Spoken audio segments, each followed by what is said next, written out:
What is going on, YouTube? This is Zach, and we are back here with another MLB DFS video. Going over the slate for today, Thursday, April 22nd. First thing you got to do, if you are new to this channel and you have not yet subscribed, please hit that subscribe button and that like button. Really helps this content grow. It takes like 3 seconds. And again, just trying to stay really consistent with this content, providing as much DFS content as I possibly can. So really been focused on MLB this past week. Doing pretty well so far, so try to keep it rolling. If you are new to this channel, then my kind of style and then the picks and guidance I give on these videos are going to be geared more for kind of single entry manual build lineup. So I'm not one to use an optimizer. I'm not going to really recommend percentage exposures to different players. That's just not my style. I prefer to just kind of build one lineup, hand build one lineup, and then use that same lineup across all my contests, whether that be cash games or GPPs. Again, that's just my style of play. Nothing against people who use optimizers. I just, kind of like hand building and trying to figure out, well, where I want to go, especially for MLB. I'm more of a one lineup MLB player. So again, please hit that subscribe and like button. But yeah, let's go ahead and jump into the slate for today. So starting out with pitchers, this is another slate where I'm not thrilled with the pitchers at all on this slate. We have the top option as Walker Buehler, and I mean, I have him listed on here just because he's probably the most talented pitcher on here, but not great matchup against San Diego, and he's not, to me, not really an ace like we have like a Max Scherzer or DeGrom or anyone else that we're kind of used to seeing at that 10K and above price tag. I don't think Walker Buehler should be priced. I think he's a little bit overpriced in my opinion, but with kind of a lack of other pitching options, I can definitely see why, anybody would want to play him. He should be at least safe for kind of that 12 to 14 point range as a floor. Right. And I don't really see anybody else on the slate that's going to have major upside. So I think this is kind of one of those slates where you want to prioritize your bats and offense again, because I don't see any other pitcher that's really going to be safe for double-digit points, to be honest. But the kind of two other pitchers that I have interest in are going to be Alex Cobb and Nick Pivetta. So Alex Cobb facing kind of that weaker Houston lineup. I know Alex Bregman is back, but looks a little bit rusty still at the plate. Altuve, I think, is still out. And Houston just hasn't been that good recently. They just, kind of got a little bit going here in Coors, but now going out back home, facing the Angels. Alex Cobb's been decent to start the season, right? He put up 27 against Kansas City, 15 DK points in the season opener against a tough Chicago White Sox team.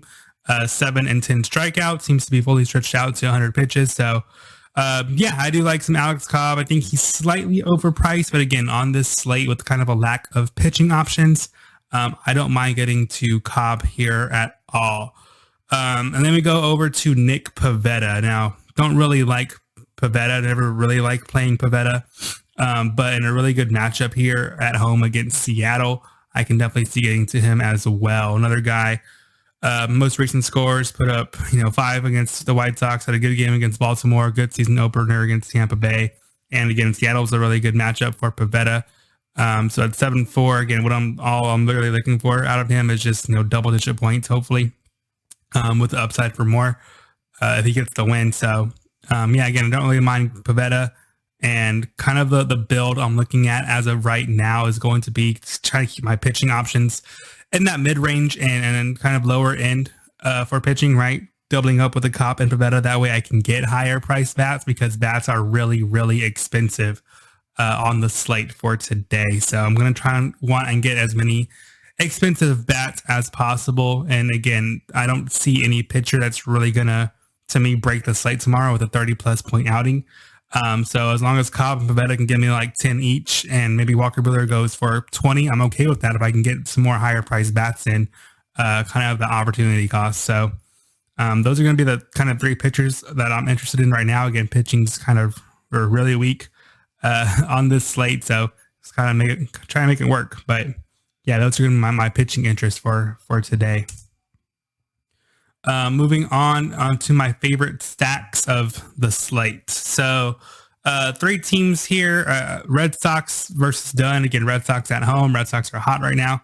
I do have a lot of interest. Dunn's a righty, so of course, lefties like Devers, Verdugo are going to be in play for sure, especially if they get really good spots in the lineup.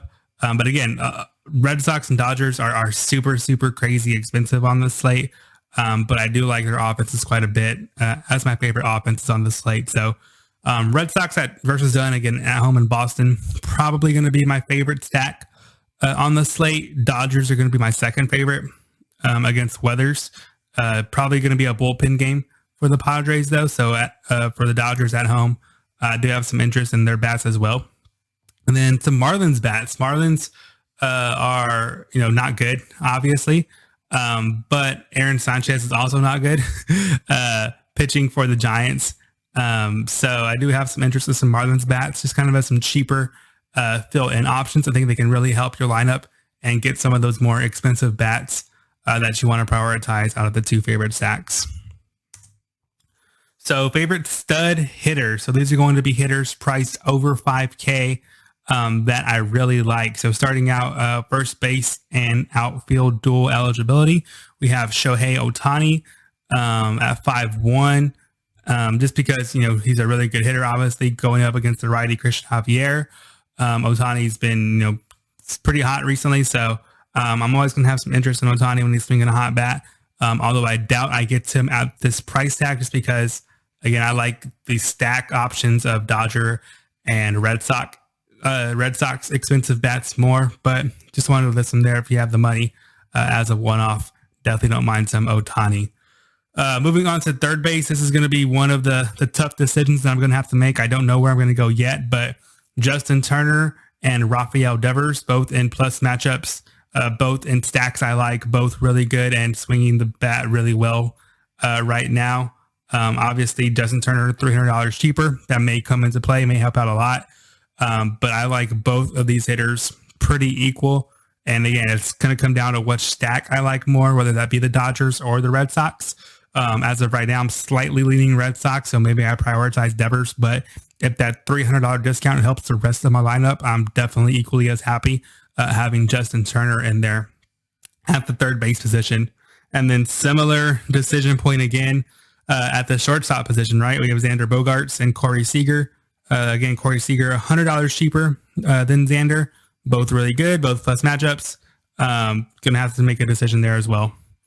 In the outfield, Mike Trout at 5'8". Mike Trout's just hot right now. Even with kind of the righty on righty matchup against Christian Javier, it doesn't matter. I mean, who Mike Trout faces, right? He's Mike Trout. So he's always eligible or always has the potential to go deep twice in a game. No difference here. Just want to throw him in there as kind of a one-off if you want to prioritize Mike Trout. Definitely hear no arguments from me. And then same thing, JD Martinez at 6K, Mookie Betts at 5'9". All going to depend on which stack you want to prioritize and who you like more, but I like both of them about an equal amount for their respective teams. Mid-range, you're going to see more of kind of the same thing, right? With filling up my stacks, it's only a 5-game slate, so can't get too crazy. But again, Jared Walsh, just another lefty against Christian Javier and for Houston, coming in $400 cheaper than Ohtani, so definitely don't mind some Walsh here. Chris Taylor fitting in that Dodger stack with second base and outfield dual eligibility. Chris Bryant, I like Chris Bryant here as a one-off maybe for the Cubs, that third base position, although it's going to be really tough for me to not play Devers or Justin Turner. But if you want to prioritize other positions at a higher price tag, and Chris Bryant helps you do that at 4 or 5, then yeah, definitely don't mind some Chris Bryant. Shortstop, Frankie Lindor. I know he hasn't been good to start off the season yet, but in the matchup against Trevor Williams at Wrigley Field, I can definitely see playing Lindor. And then Alex Verdugo. Verdugo usually bats in the 2-hole for Boston and one of the cheaper pieces of the Boston offense, so I can definitely get behind using Verdugo as a fill-in piece, or if you want to prioritize the Dodgers stack and just have at least some Red Sox exposure, I can definitely get using Verdugo in that scenario as well. And now my favorite scrub play. So my scrubs are going to be players priced 4K and under. Buster Posey's been a little bit hot recently. So at a catcher position, really weak catcher position, if you want to prioritize Buster Posey at 3.9 without punting, all the way down under that 3K range, because I really don't like any high price catchers. I think Buster Posey can work really well as a one-off in your lineup. And then here you're going to see kind of where I mentioned that Marlin stack earlier. Using some Marlins really helps me get more expensive bats that I like in there. And so we have Jesus Aguilar at first base, facing off against Aaron Sanchez. Again, Sanchez not really good, known for giving up the deep ball. Aguilar has a lot of power. I like him here at 3.5 as one of the value bats, facing up against Sanchez. Jazz Chisholm Jr., really impressive young player for me. Has second base and shortstop eligibility here, coming in at 3.9, power, speed, dual threat player. Again, just helps get more expensive bats from the Red Sox and Dodgers that I like. And I think he has a really nice floor and ceiling combo, again, going up against Aaron Sanchez. We see AJ Pollock here. AJ Pollock, not very good right now, but he's a super cheap piece of that Dodgers lineup. Just make sure, he makes the lineup, but he should going up against the lefty. So I do have some interest in AJ Pollock, given that he is in the lineup. And then Corey Dickerson at 3K, also for that Marlins team. Again, I just like using the Marlins tomorrow as fill-in pieces to help build around my main stacks of Red Sox and Dodgers. So yeah, that's going to cover this video. Kind of short, I know, but it's only a 5-game slate. But again, for me, it's pretty obvious where I'm going to go, right? Using mid to cheap range pitching options. The main decision for me is going to be which stack I like better. If that's going to be Boston or the Dodgers. So I'll make sure to keep an eye on the weather report. Maybe that might influence my decision making. As of right now, I'm slightly leaning Red Sox. But of course, we'll see how I feel and actually build my lineup and what I see kind of works and fits. And then, yeah, just filling in with these Marlins pieces. I think they're really solid Marlins pieces to use against a good matchup. Again, Aaron Sanchez known to give up the deep ball, and he's not very good.